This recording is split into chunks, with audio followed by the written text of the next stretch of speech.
Good afternoon to everybody and welcome to today's Global Weather Report live from Mark Fogan Weather HQ in Everton, Ross. Sorry about the slight delay, but nevertheless, it's better late than never. And how is everybody today? I hope you've enjoyed your Valentine's weekend. Did you do anything nice with your sweetheart? I was lucky enough. I was treated to a lovely night away in a log cabin just outside Ullapool. It was a lovely evening, I must admit. Nice and relaxing, nice view, and nice company thrown in for a good measure as well. We brought a chippy back from Ullapool and snuggled up and watching some football highlights as well as watching a film as well. So it was a very, very good evening indeed. And it is good to be back home once again as well. So you can let me know in the live chat, how did you get on during the course of yesterday and Valentine's Day? Were you treated to anything nice, or perhaps you had a quiet one just yourself, equally just as good? So let's get into the live chat and see what folks are saying. Just bear with me a second, and then we've got plenty of videos to look at. Lots of things going on, as always, across the planet. So let's just see here quickly. So, who did we have on the live chat? We had Kevin Barber tuning in first and foremost. Good afternoon, Mark, and all the Vogan fan club. I'm certainly looking forward to some much appreciated milder, drier, and brighter weather now. Bring on the spring. I think there's quite a few folks beginning to feel that way, Kevin. So, good afternoon to yourself, and thanks for tuning in, my friend. Sorry about the delay as well, by the way, everybody. Paul James, we've got City Andy, afternoon all, no worries, Mark, says Paul. We've got Chris tuning in as well, 9043, afternoon, Paul James. We've got Chris just saying a few hellos to each and everybody. What else have we got? Slowly improving, but it's a long road ahead, says Paul. Yes, he's been crippled with sciatica for, well, quite a long time now, I must admit. That must be a good couple of months now.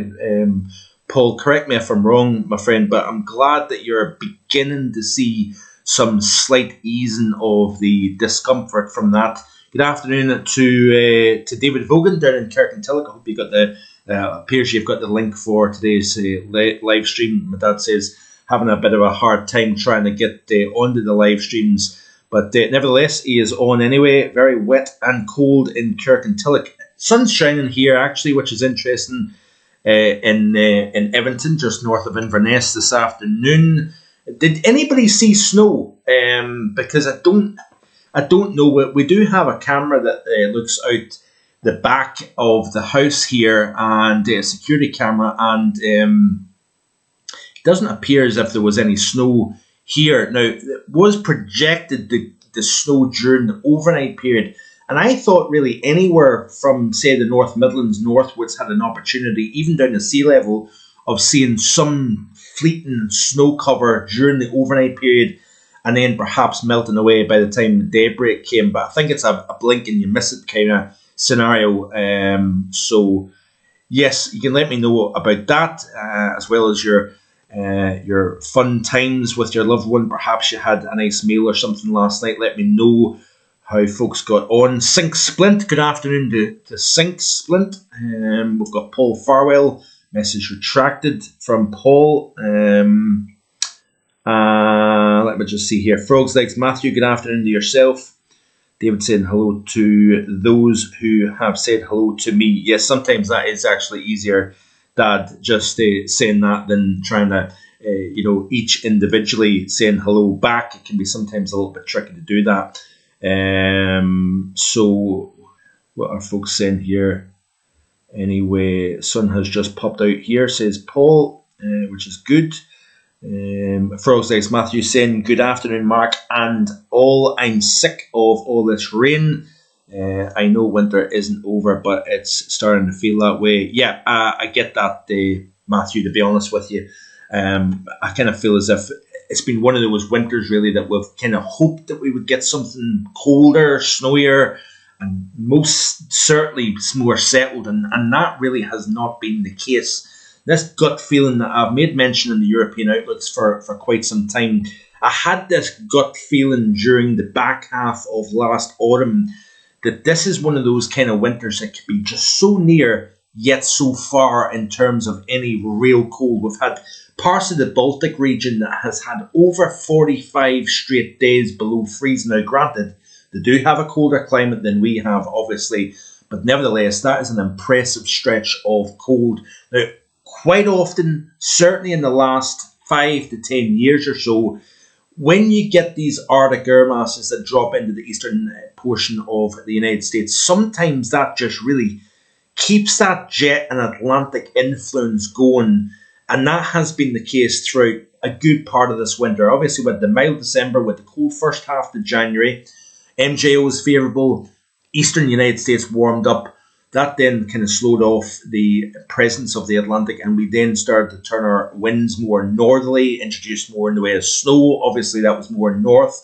Few areas across England, Wales, Ireland, Northern Ireland did see some snow during that period. But usually when you've got that kind of situation, it tends to favour more northern UK as opposed to more southern portions. I know there's been folks in the far south, people like Paul, screaming out for cold, more in the way of snow. Yes, you get some cold days, you get some cold nights. Bournemouth, for example, hitting minus 8.5. Quite impressive given there was no snow on the ground. But it tends to be that you continue with this snow-starved pattern, unfortunately, across the far south of the UK. It feels as if it's becoming harder and harder to get snow down in the far south of the UK. Even Glasgow, Edinburgh, the Central Belt, didn't really have much in the way of snow this winter. But that 2013-14 and 2014-15 idea did kind of prove to be correct in terms of having the Atlantic influence. We had a south-shifted jet with a block up across Greenland, but that influence of the cold contrast over eastern North America then really did keep the Atlantic going on the other side of the Atlantic. But let me just see here what else folks are saying, and then we'll look at some of the content here. I've got a coffee poured. Have to let you in a little secret here, okay? Between you and I. We came home from the cabin, we got our shopping, and we decided, right, we didn't sleep overly great last night, I must admit. Maybe felt a little bit worse for wear this morning, I must admit. You'll probably get the idea of what I'm meaning by that. So we had a little snooze when we came home this afternoon, had some breakfast, stroke lunch, and I said to Lindsay, I says, I take it you've got the alarm set, obviously. Yeah, no problem. And lovely little sleep. 2, 3, maybe 3.5 hours sleep. Felt lovely. Woke up and Lindsay says, you'll never believe this, it's 10 to 4. And I'm like, you're kidding me on. I'm meant to be live in 10 minutes. So that is the reason why I was a little bit delayed in terms of the live stream. We had a little Sunday afternoon nap. So I do apologise, like I say, about that. But yeah, that is the reason why we're late. We've got Nick tuning in with a double N, double K. So flakes last night down here in Lancaster, but nothing lying by morning. Hills above 300 metres were white yesterday. I suspect some still lying nearby, but Dreek today, good old Scottish word, blue skies and clearing now. I take it as a Scottish word, I think it is anyway, but thank you, Nick, for your report. We've got the who else have we got here? We've got Frogs Legs Matthew saying, yes, it snowed here last night, but it didn't settle. So thank you for the reports. Big interest in the weather is into the middle of next week, says David Vogan. I'm actually quite intrigued because I've not been tuning in for the last couple of days. I'm assuming there's been rumblings of a storm or something, or big interest in the weather. Is that because you're maybe planning to go over to see McGran in Northern Ireland? That might be the reasons why. Yilin Ling tuning in as well. Sunny in Dublin today, says Yilin. I hope that is the way I'm pronouncing the name. It's probably butchering it. Do apologise if I am. City Andy saying, it seems when the USA gets cold, kills our chances. Certainly, 09-10, even 2018, when we had that wind reversal within the stratosphere, we had the beast from the east, we had bitterly cold conditions in the eastern side of North America, and we did in Europe as well. But it seems to be that the conditions have to be almost perfect. And to get that, it's actually more rare than perhaps we even think in terms of getting just the right setup to get bitterly cold on both sides of the Atlantic without the Atlantic pushing back the colder over Europe. Like I said, we've had very cold conditions not that far to the east. We've seen that, there's several recent examples of that being the case. But yeah, still watching the stratosphere, by the way. In terms of the month of March, I wouldn't be surprised if we have a negative AO, negative NAO, blocking within the high latitudes and a more influence of that come the month of March. Again, yes, we're starting to see, you had that feel of the warm feel of the sun today. That's actually the first time I've noticed that, but that's part of the reasons is because I sleep during the daytime. I obviously work during the overnight period, so I've not managed to get that nice apricity on the face. That's a nice word of the late winter sun, how you can feel the warmth, apricity on your face at this time of the year. And certainly when we came out of Tesco this afternoon, you definitely could feel the nice warmth of the sun. So yes, once you get into late Feb, into March, tends to, become harder to get lying snow during the daytime at low levels, sub-freezing days. Yeah, you can still get very cold at night, it has to be said. Even in the month of March, you go back to, 2023, after a sudden stratospheric warming, temperatures dropped to minus 16 at Altahara. Here, minus 7.7. I think it would be hard to get an approach at some of those numbers unless we have a sudden stratospheric warming, and I'm not overly convinced about that. You look at the mean zone of wind, it doesn't really suggest that. So trying to get through, Sciatica says, Paul, so let me just see here. Has Mark and Lindsay been drinking Gav's magic water last night? Not necessarily personally, Gavin's, but yes, we did enjoy, we did partake in a nice couple of alcoholic beverages. It was very good indeed, and I can't promise that I wouldn't be doing that tonight since I'm not working until tomorrow evening. That's the benefit of working on a Monday night. You can enjoy your evening on a Sunday. A lot of people can't because they're back to work the next day, or shouldn't anyway. That's more the point. Sunny, warm Dublin today, says Yellen, which is nice to hear. Our winters would be great if we could move 100 miles off New York. Certainly would be nice to get a little bit more winter weather. We've been kind of fortunate because we arrived in New York. We had nearly a foot of snow in the city itself. So those 5 days, bar the very first day, was firmly below freezing, with one day that it didn't get above minus 8. Wind chills in the minus, anywhere from minus 10 to minus 20 Celsius when we were there. It was fantastic. So the cold that we had during the first half of January, that then continued for us in New York during the latter half of January. So we were kind of lucky in that sense, if you like winter conditions. We've got Richard Trott. Good afternoon to Richard. It is good to see you, my friend. Hope you're having a nice weekend and you're enjoying the footy. I know I don't want to know scores because I'm trying to avoid the scores of the Rangers and Celtic scorelines today. I know Rangers are pretty much kicking off in the next few minutes here. Celtic kicked off earlier, so I'm going to try and avoid the scorelines if you don't mind. We've got Richard, we've got Paul, we've got City Andy, all football fans. So anyway, let's have a quick look then. This is the global temperature anomalies. I was going to show a video, but let's quickly rattle on with the global temperature anomaly. This is off CDAS 0.5. I've just cut it off, hit the wrong button.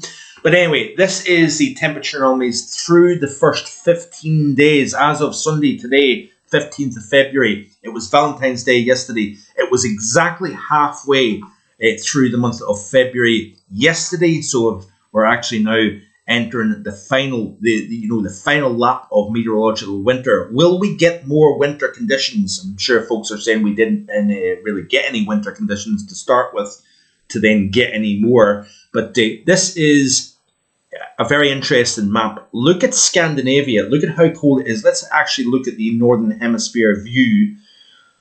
and see what's shown. So the core of coldest anywhere in the Northern Hemisphere is arguably, without really any argument, apart from the east coast of North America, Scandinavia. Bitterly cold conditions. It has been brutal here over the past, several weeks, actually. We've got, like I said already, 45 consecutive day stretch of temperatures not getting above the freezing mark.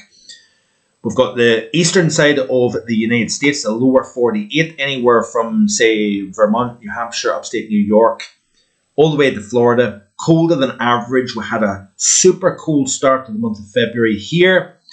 But look at the rest of North America, bar the far north of Nunavut, Northwest Territories, and the far north of Yukon and Alaska. It has been a very mild first half of February across the majority of North America, away, like I say, from the very far north along the Arctic coast and the east coast of the United States. Scandinavia, firmly cold on average, but the rest of Europe, it's actually been quite a mild month so far. UK, Ireland, it's generally running, well, it's a bit of a split. You could argue that it's warmer than average because we've got close to average in the north, but warmer than average across the majority of England, Wales. Close to average, if not slightly warmer than average, across the island of Ireland. Very different story, if you notice here, Denmark, North Germany, Poland, into the Baltic region here. Very cold compared to average. Down across the rest of Central and Southern Europe, warmer than average. It'll be interesting to see if we turn things around. Cold than average across Iceland, bar the fact that, Reykjavik didn't see a single flake of snow in the month of January due to persistent areas of high pressure. Let's zoom into North America. This is how North America is looking. This is how Africa is looking. So we've got quite a warm Africa extending into the Middle East region. It's been very warm compared to average. Tropical nights, days into the low 30s. Very, very mild conditions for this time of the year. This is the time the folks in the Middle East catch a break from the extreme heat. It can get actually quite chilly at this time of the year, actually, in the Middle East. Syria, Iraq can actually be quite cold at this time of the year.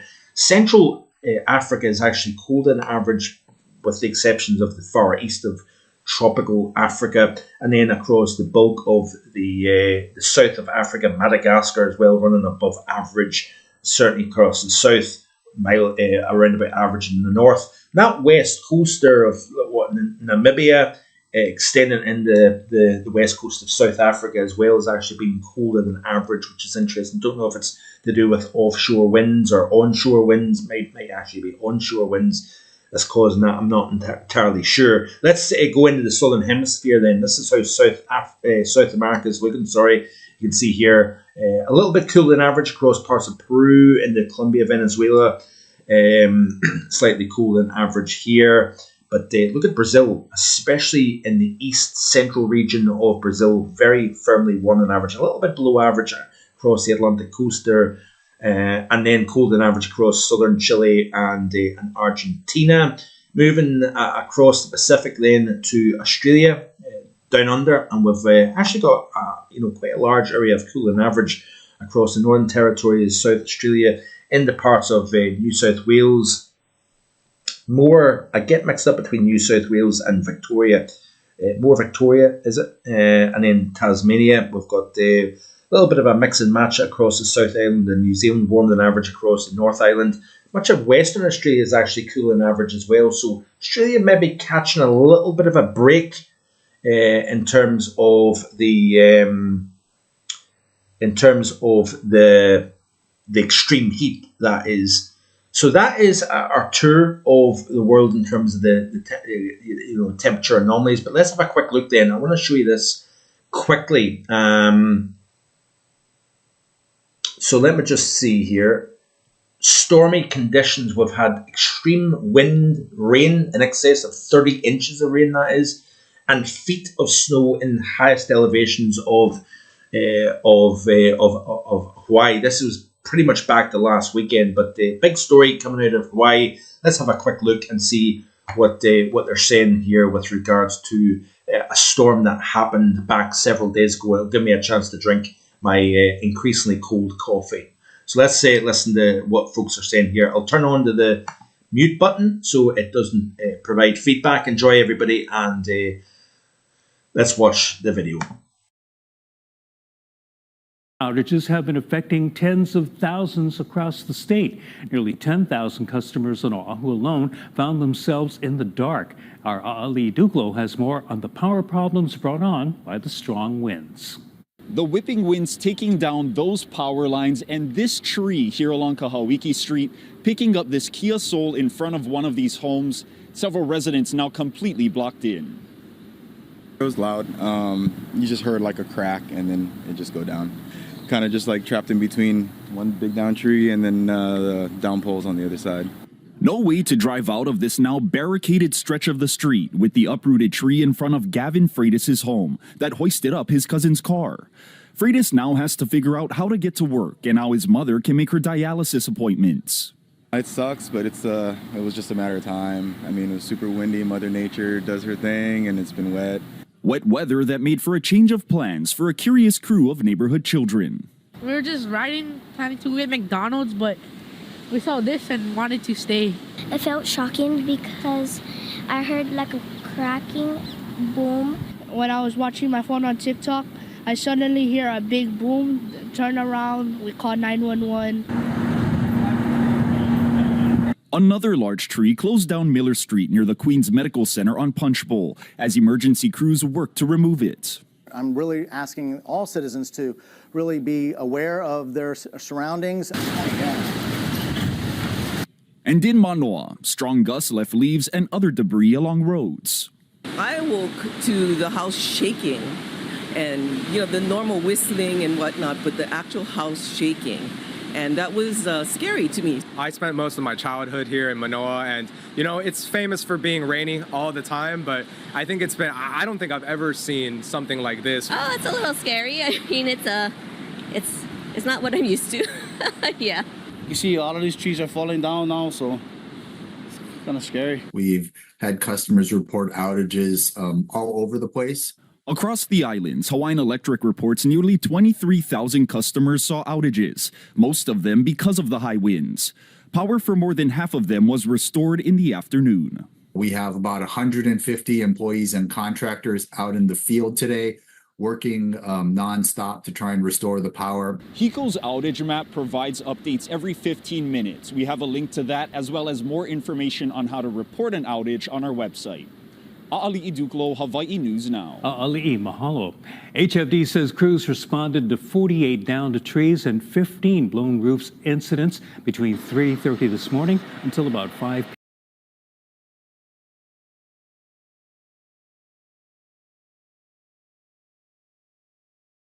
p.m. In Hawaii, I want to show Richard's video, who very kindly sent what he posted it on Twitter.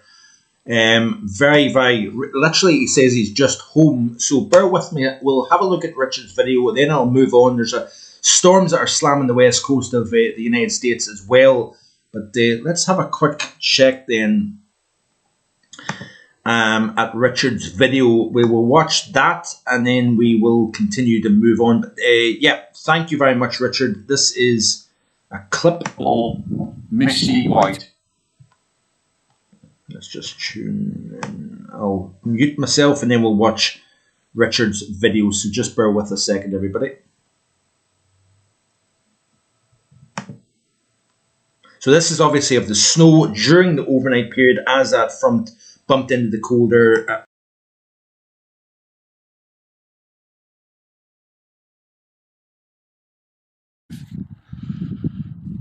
Here we are at Blakey Ridge, total misty whiteout. Can't see for miles. Somewhere over there is a pub. See the car park. Can't see the pub though. The snow is deep enough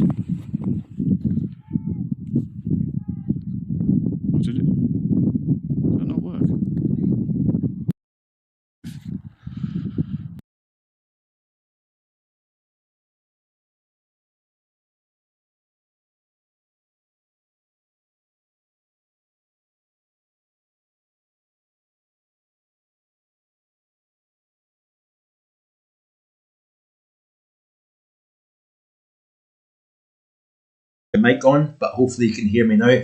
Be sure to give Richard a follow on Twitter. He is a fantastic supporter of the channel, as is a lot of folks. We've got Paul James and we've got Sing Splint, City Andy, folks that have been with me for quite some years now. But give Richard a follow, and thank you very much, Richard, for pointing me in that direction. But it's got a couple of other little clips. Let's just watch them. So bear with a second.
Like, it was rather cold up there and very, very gusty indeed, Richard. A bit of a ground blizzard going on there, my friend, with the strong winds, a little bit of blowing and drifting. You can't beat a little bit of blowing and drifting. But some of the photographs that Richard has taken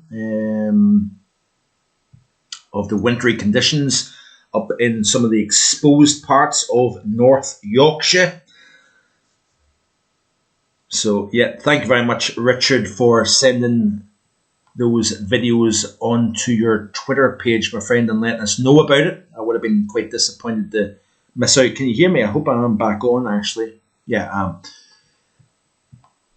So, yes, let me just see what else I can show. Nothing, just heavy, where we were located, just on the edge of Loch Broom, which is just maybe about 5 miles in from Ullapool.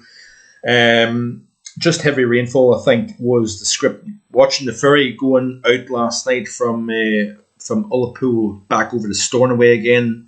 Lovely spot. In fact, let's have a quick look, and we'll have a look at the photographs of the view from the Loch Broom cabins. So there's the Stornoway ferry. Not a great picture zoomed in, but yeah, cracking view actually.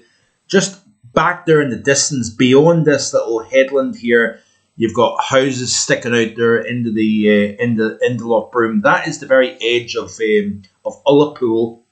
Beautiful location. This is the little living room area with a wee balcony, table and chairs out there. You can look out. That would be cracking, I must admit, in the summertime. Probably wouldn't pay the prices right now if we got it at a good price, because of the time of the year.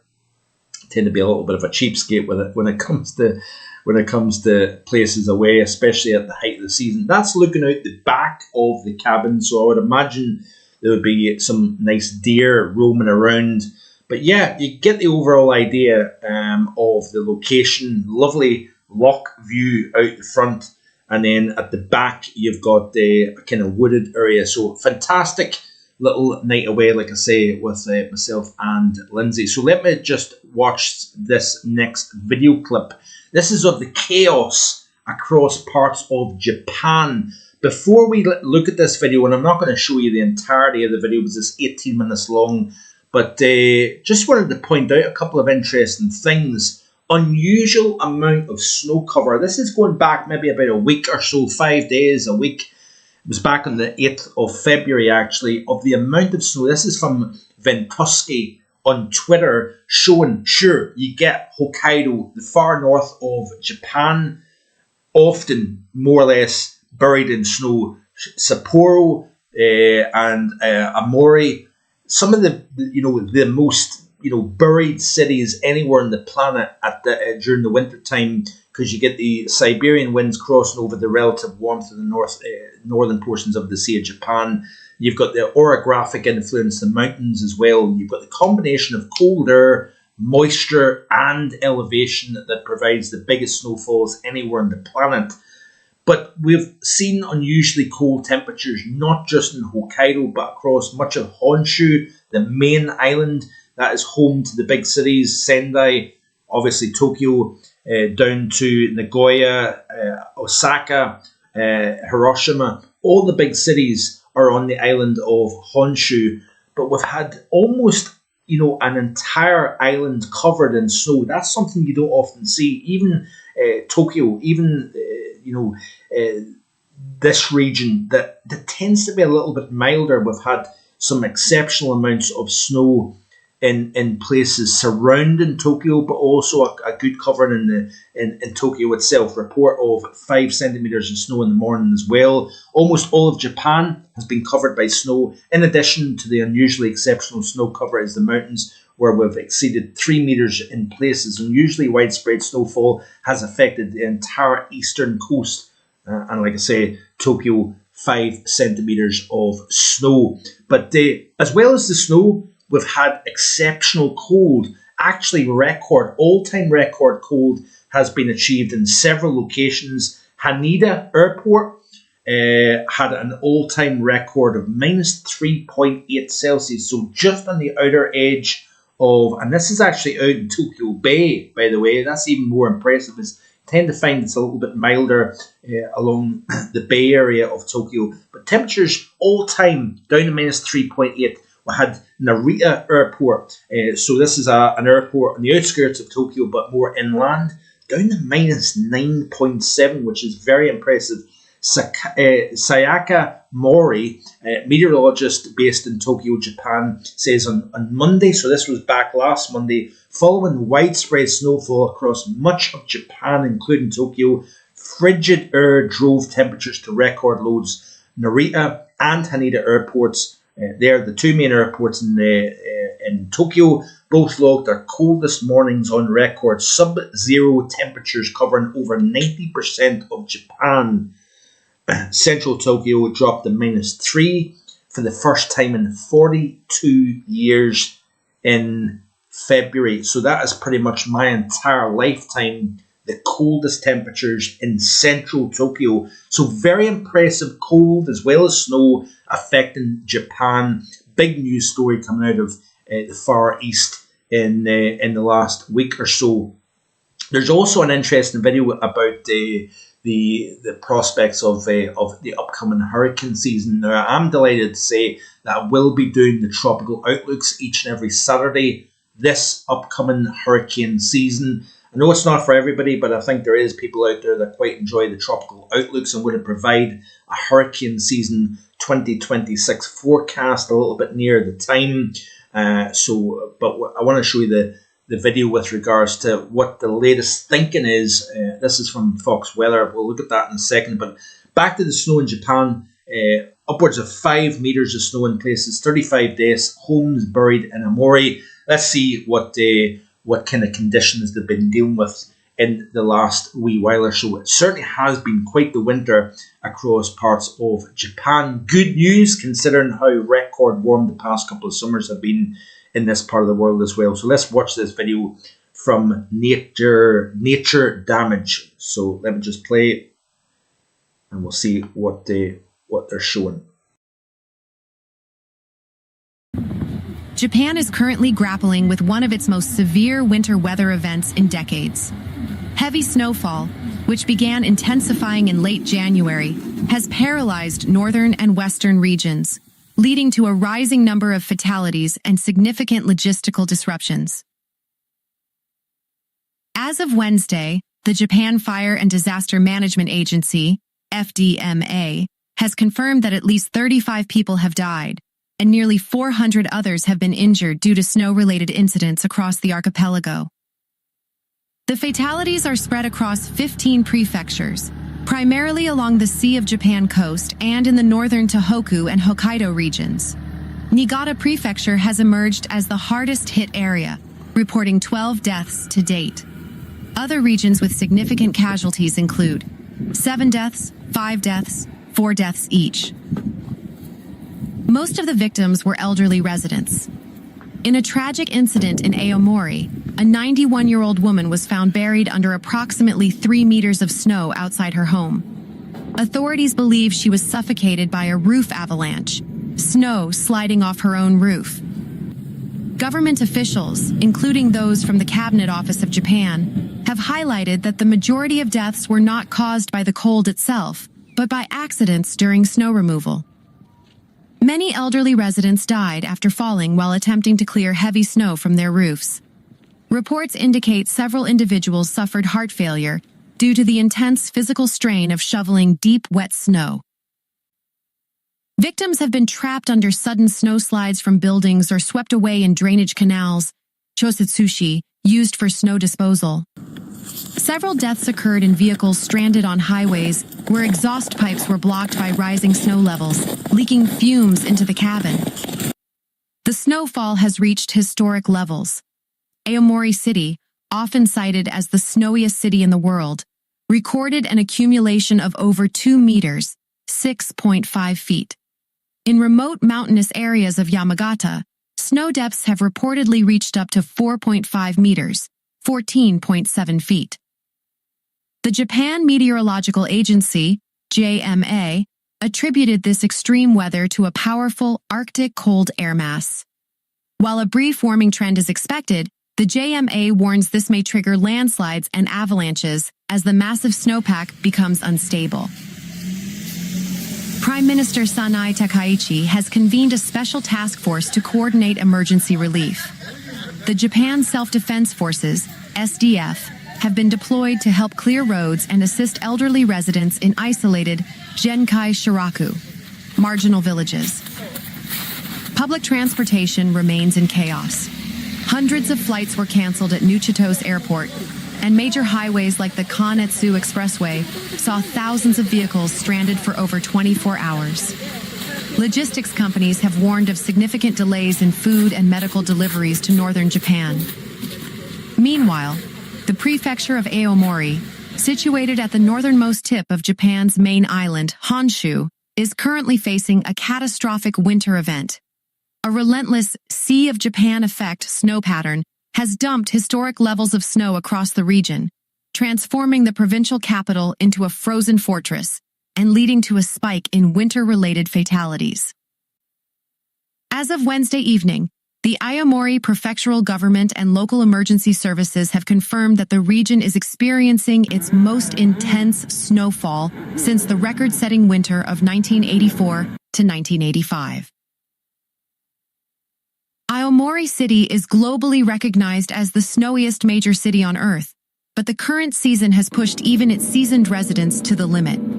According to the Japan Meteorological Agency, JMA, the cumulative snowfall in the city center has surpassed 215 centimeters, approximately 7 feet, while the mountainous Tsukayu Onsen district has recorded a staggering snow depth of 485 centimeters, nearly 16 feet.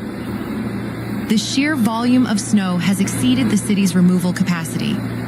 Local authorities report that snow disposal sites, designated areas where trucks dump collected snow, are already at 95% capacity, forcing the city to scout for new locations along the coastline. The human toll in Aomori Prefecture has been severe. As of today, 8 deaths have been officially linked to the recent storm cycle, with dozens more injured. The profiles of the victims paint a grim picture of the dangers inherent in northern Japanese winters. A 78-year-old man in Hirosaki died after falling 4 meters while attempting to clear a massive snow overhang from his roof. Despite wearing a helmet, the impact against the frozen ground proved fatal. In Ajigasawa, a 91-year-old woman was found buried under a mound of snow just outside.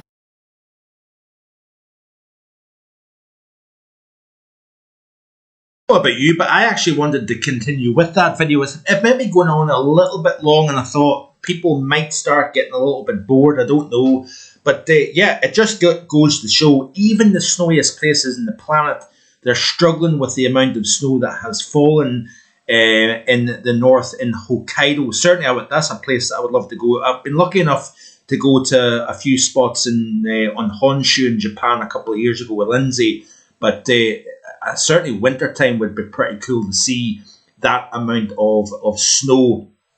I forgot to actually make mention, Richard had I showed the video of the little live clip that he did, where he was talking about the pub that you normally could see in the distance, but the fog was that thick.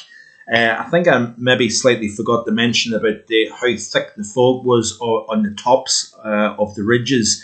But yeah, some fantastic images coming out of not just North Yorkshire, but Japan, the storm in Hawaii. Let's have a quick look then and see some of the stormy conditions that have been affecting Hawaii is also affecting the west coast of the United States. So let's have a quick look at that and see what folks are saying with regards to that. But yeah, there's the hurricane video. I want to show that in a second, but bear with me a little second here, folks. I take it you can hear me okay, yeah? Yeah, I've got the mic on. So let me just see here.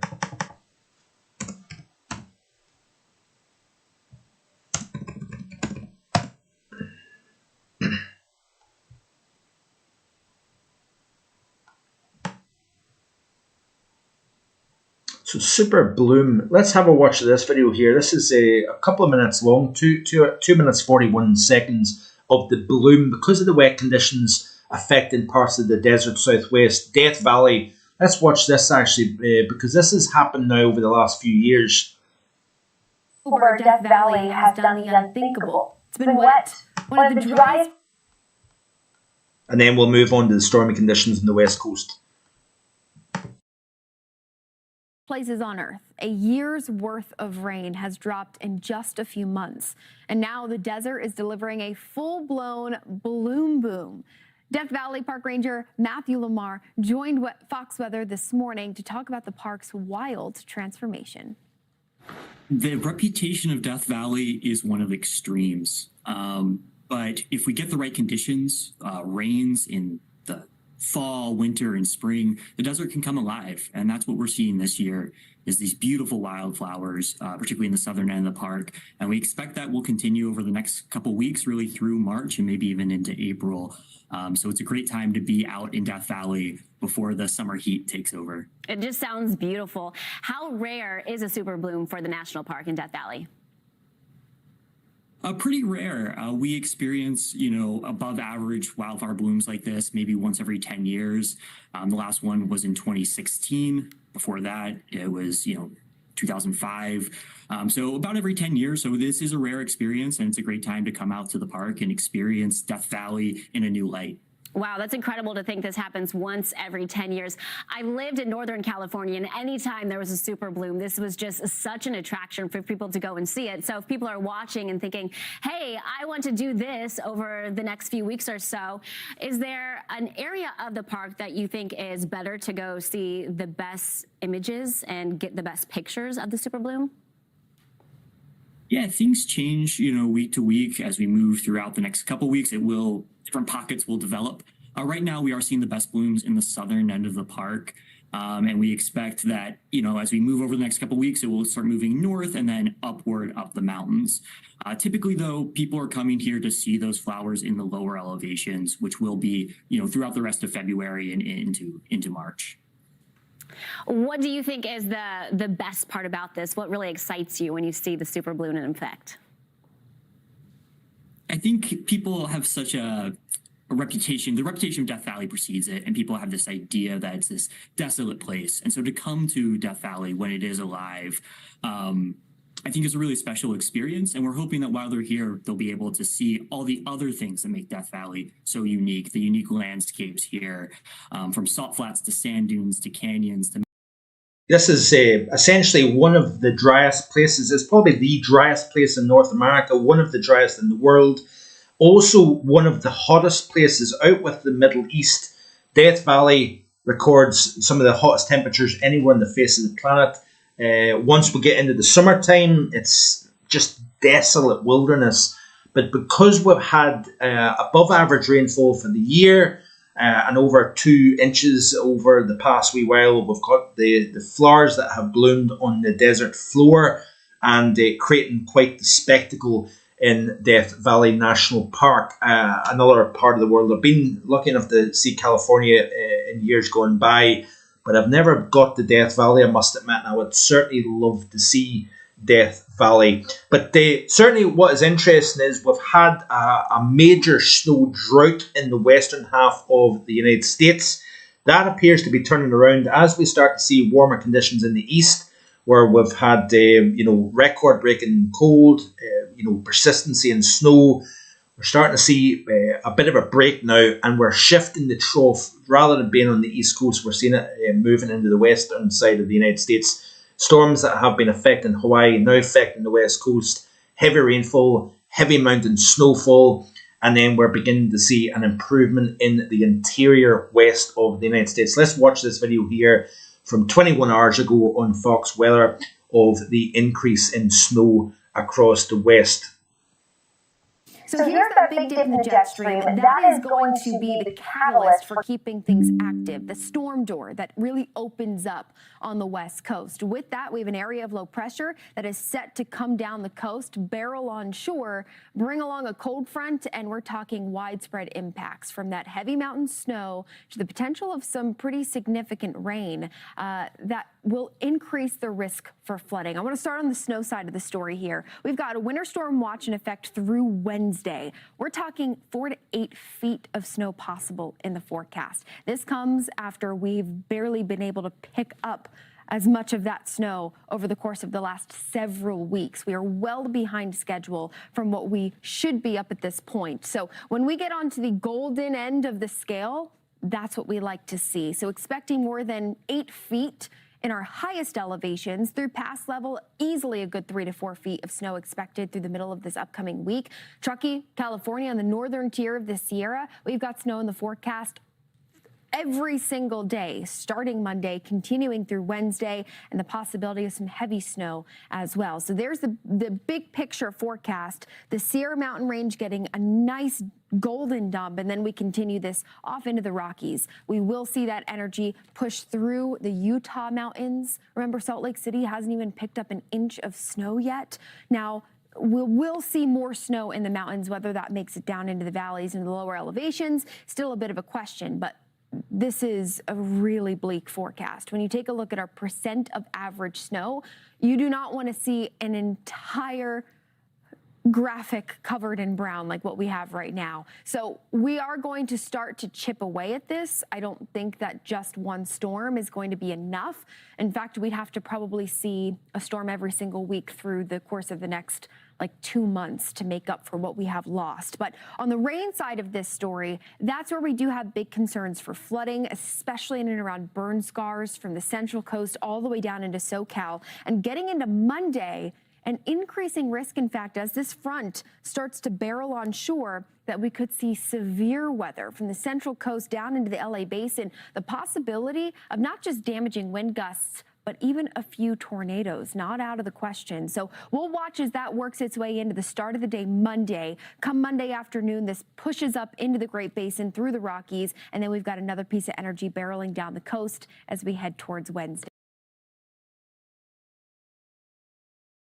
As Jane Menard says there, that they've had, Salt Lake City, typically cold, snowy place in the wintertime. They've not even had an inch of snow so far in 2026. So this moisture coming in will be welcome news.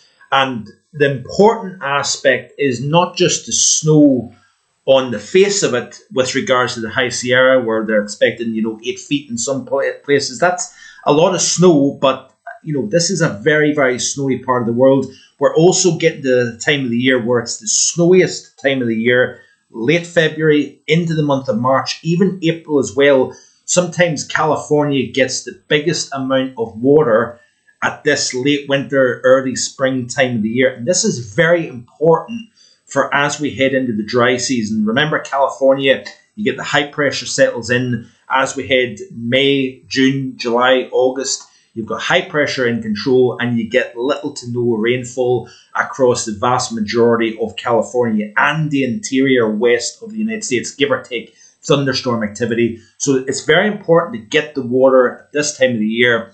And with the dryness in recent times, this will be very welcome news, because I think it's the National Park Service or the National Weather Service, I can't remember which, does a snow measurement, a snow depth measurement, usually around about April 1st, I think it is, and they measure the depth within a certain part of the Sierra Nevada mountains. So I would imagine if they can get a kind of series of storms coming in off the Pacific, I think that will be very welcome news indeed for a typically dry part of the world. So very important for the American West to get the moisture. Looks as if we're beginning to see that after the pattern has flipped from cold east and warm dry west.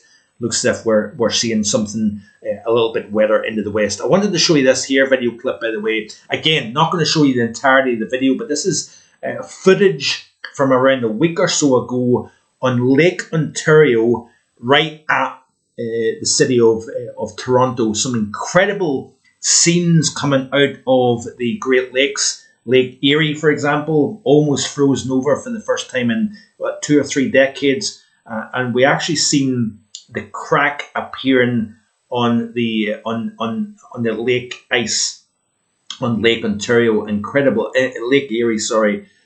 Back around a week or so as well. But I want to show you this video clip here. Incredible stuff. Don't believe there's any talking in it. So I'm going to show you a few minutes of this, and then we will move on and probably round things up. I hope you're enjoying the video. If you are, be sure to hit that like button, folks, and also hit the subscribe button. It would be most important. It would be most appreciated. Lots of hard work going on here in the background to provide you 6-7 days a week content here on the channel. So let's watch this video.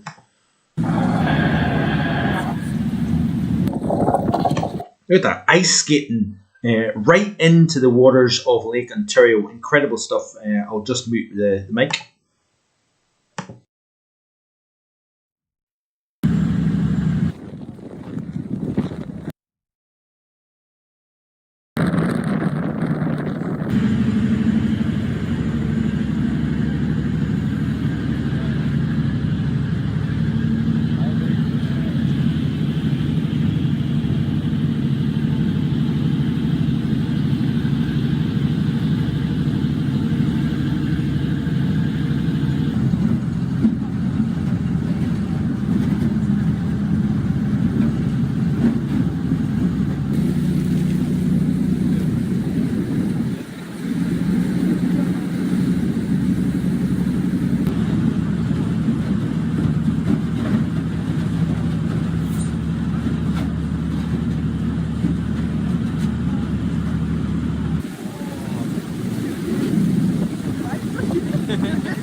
The general idea anyway. Some very impressive ice skating and whatnot. There's been issues around the New York City area with the buildup of ice in the Hudson and the East Rivers. Even New York Harbor has become quite congested by thick ice. Chesapeake Bay, the Delaware Bay down on the between Delaware and New Jersey.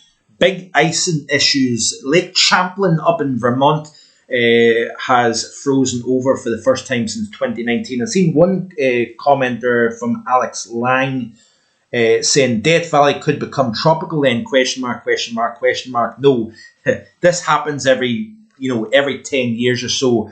Alex, when it rains at this time of the year and you get the flowers that pop in the valley floor of Death Valley. But yeah, it does happen, my friend, every so often. Soon it will become very dry and extremely hot once you start to get deeper into the spring and then beginning the summer season. Amazing scene, says Richard Trott. Yes, certainly is, my friend. Let's have a quick look back at Richard's page, because I think he's shared another video here. Let's just check this out. I'll mute myself once again, and then I'm going to try and I'm conscious of time. I was actually wanting to try and show what the week ahead had in store, but I'm beginning to run out of time, actually. Lots of videos, lots of things going on at the moment here.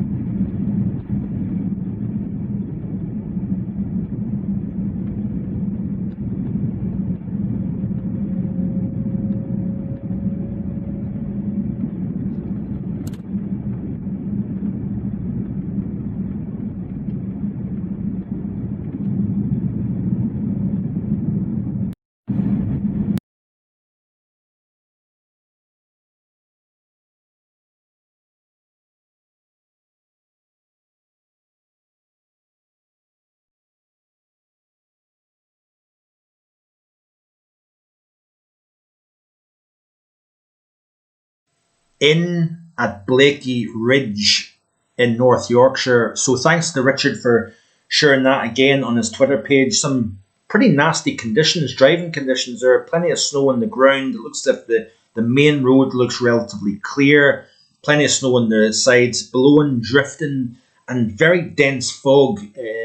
So certainly some pretty nasty conditions on Blakey Ridge in Yorkshire. So I've shared that video there. Let's quickly then see what they're saying with regards to this upcoming hurricane season. We've got the potential of El Nino developing. Now, this upcoming summer season is going to be quite interesting. I've always related El Nino to potentially weather conditions. Sure, you can get warmer conditions, but also weather conditions. And I'm going to start to very gradually begin to provide my ideas with regards to the upcoming summer season, where we're in the... Whoop, that was my coffee cup. We obviously are now beginning to see the end game with regards to the winter season. Don't know what I've done here. Just bear with a second. Don't know what I did there. But yeah, potential for El Nino developing this spring season. I don't know what I've done here. So just bear with a second here. Let's see what they're saying with regards to the upcoming hurricane season.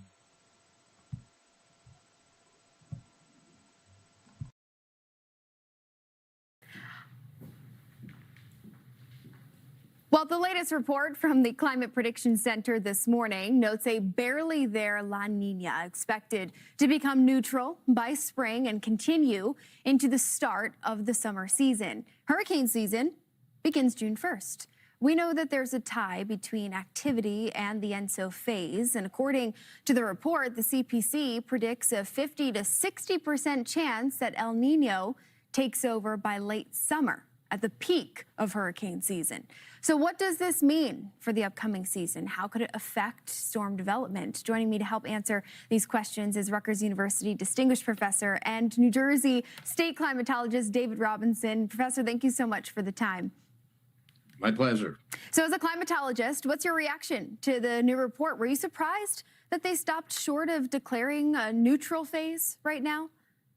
Yeah, we're expected to transition from a La Nina condition that began this season to a neutral phase. And then oftentimes you'll go from there into an El Nino phase. But it's all a matter of timing. And now it appears that it's underway, and we're going to transition into a neutral phase for multiple months. And then with the odds favoring an El Nino transition come late summer. So with this transition of neutral through the spring season, likely well in place through the start of hurricane season, what could that mean for tropical activity in the Atlantic? Yeah, generally when you have El Nino conditions, you have higher pressure over the Atlantic basin. The El Nino conditions are really centered on the Pacific Ocean. In particular, the eastern Pacific Ocean temperatures get warmer and low pressure develops there. And if it's low there, there's going to be a high somewhere else, and that tends to be over the Atlantic subtropical basin, and that inhibits hurricane formation in the Atlantic. Also, wind speeds, as you're showing on your graph, come into that area, and they kind of rip apart storms that are trying to percolate up through the atmosphere. So generally, El Nino years are not favorable years for Atlantic tropical storm activity. Professor, however, sometimes we do see a bit of a lag in the atmospheric teleconnections before things really start to kick in.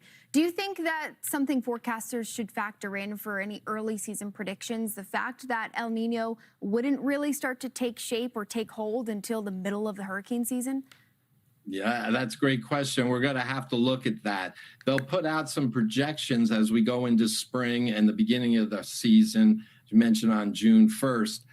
But it may take a while for this pattern to kick in and result in an amplified atmospheric situation that would inversely inhibit the formation there in the Atlantic. So maybe we'll have a normal start to the season and it will get weak towards the end, as opposed to last year where it was sort of the opposite. Yeah, I mean, definitely something to watch to see how things come together as we look ahead for the next. I mean, this is long-range forecasting, so there's a little generality that has to be used. But we do know that despite El Nino or La Nina, just what they're saying there is that we've got neutral conditions remaining through the early summer, and then a possible transition to El Nino during the middle to latter half of the upcoming summer season. That can be very important when it comes to the longer range forecast, building the ideas for the upcoming summer season, not just across the hemisphere, but obviously for the UK, Ireland and Europe also.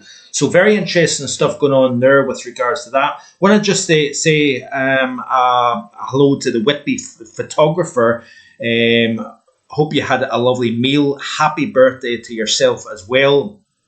I think they were at the Lion Inn last night to celebrate their birthday. So happy birthday to the Whitby photographer, and also thank you for tuning in and leaving a comment as well. Very conscious of time. I try not to run really over the hour mark, but let's finish off today's video by quickly looking at the prospects over the next wee while or so. We are running warmer than average across Europe, across the UK as well. Well, certainly most of Central and Southern Europe, including the UK and Ireland, averaged slightly above average temperature-wise. Let's have a quick look at the temperatures globally. Hit this kind of running on, but certainly we've been looking at a lot of videos today in the stream. Hope you've enjoyed the content. Hope you're enjoying the wide variety that's been discussed and shown here in the channel. Certainly plenty of cold. We've got heat beginning to build slightly up into the subtropics at this time of the year. We've not had any exceptional cold in Siberia in the last month or so here. Sure, back during the latter half of December, we were talking about temperatures well into the minus 50s in a few spots, upper minus 50s. But really things have kind of eased off in terms of the proper real cold in Siberia. The upper minus 50s, the low minus 60s. We're not really seeing that this time around, and temperatures this winter have actually generally been warmer than average. Now, we have reintroduced minus 50s across parts of Canada, not so much now, by the way, but over recent days we were talking about temperatures back into the Yukon of the minus 50s, especially once you broke the cold over the eastern side of North America, brought the cold further west, northwest again. But you can see here that we're not so cold across the lower 48 here, compared to what we've seen in recent times here. This is the lower 48 current temperature, so you can see that we've lost any deep cold across particularly the east and really across the UK as well as much of Europe here. Away from the north, temperatures are not massively cold. But let's have a quick look at the weathercharts.com site and see what it's showing. We'll zoom out and then we will end with that. I think we've covered quite a bit today. Would have liked to show more, but basically we can't keep going on forever because folks have got the rest of their evening to enjoy. They've got dinner and so on and so forth. Are you having a Sunday dinner? I think we're having roast pork tonight, so quite looking forward to that. But you can see here, this is the current ECM high resolution model here. We've got a frontal system associated with a 967 millibar low out over the Atlantic. That has moved through. That was the front that brought the wind, rain and snow through the overnight period last night into this morning.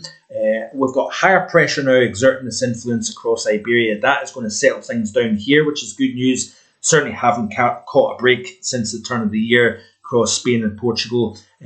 West January since 2001. Dullest conditions across Spain since 1996, I think. So very nasty conditions here. We've got unsettled, and if we put on the 850 temperatures, this is the current model here for 3 o'clock tomorrow morning, by the way.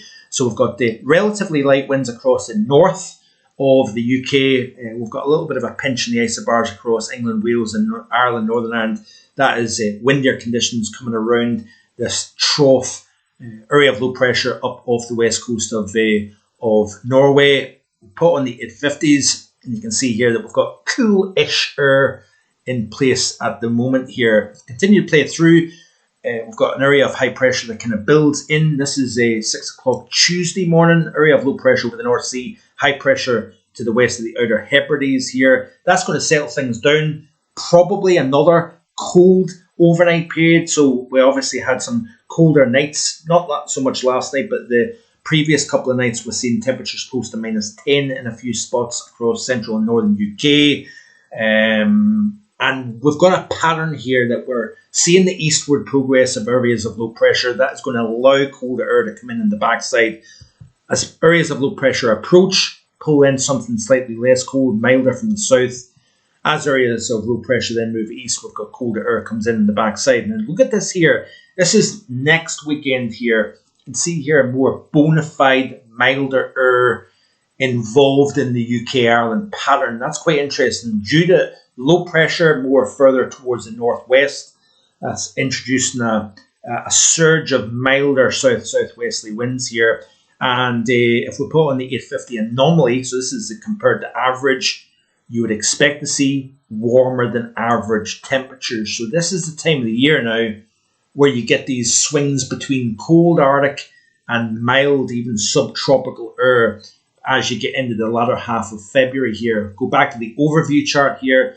We've got high pressure now down towards the southwest, low pressure up towards Iceland, west-southwesterly winds, and you're beginning to see spring-like surges of warmth coming into the pattern here.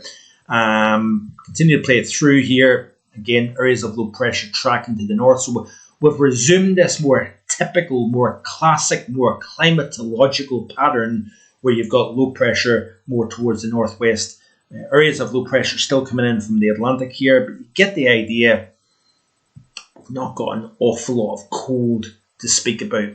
Pretty deep area of low pressure. This is a long way out. Thursday, 26th of February.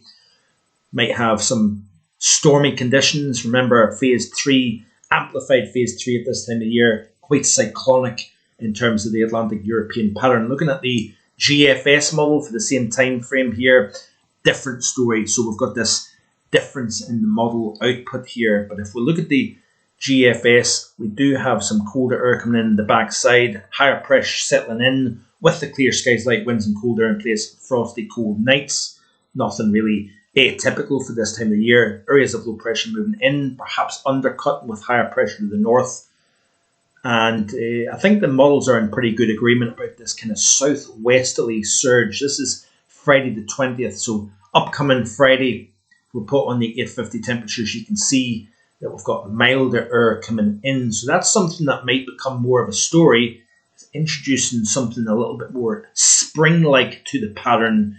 This is the 850 temperature, so milder in place, west-southwesterly winds. In terms of the anomaly, 850, you can see here warmer than average. So that is it. We have ran slightly over time today, but I'm sure some of you will be glad of that because it's always interesting to look at the bigger, broader picture. So Wanted to just say a massive thank you. I'm not going to go through the individual names, but a massive thank you to everybody for tuning in today. Hit that like button before you leave today's stream, folks. It really does help the channel out. It helps me out in a big way. And also hit that subscribe button as well. Lots going on. Yes, we are getting to the end of meteorological winter. We'll see what March can bring with regards to the weather. Do we have any late surge of cold, perhaps? And we will also be talking more and more about the spring and the summer ahead. Do we see El Nino developing ahead of the summer, or like some projections are suggesting, El Nino doesn't really develop until perhaps the latter half of the summer season? What prospect does that have on the UK and European pattern as well? All remains to be seen. Interesting things ahead for sure. But a massive thank you to everybody for tuning in to today's stream. I'm not entirely sure yet whether I'll be back next weekend or not. It happens to be my birthday a week tomorrow, and we do have some things in the pipeline. All shall be revealed with regards to that further down the road. I'm keeping my mouth shut for now with regards to that. But massive thank you to everybody. If I haven't given you a shout out, I do apologise for that. Enjoy the rest of your Sunday, your weekend, and have a fantastic, safe week ahead. Back again tomorrow with the European Outlook. Stay tuned for that. Bye-bye.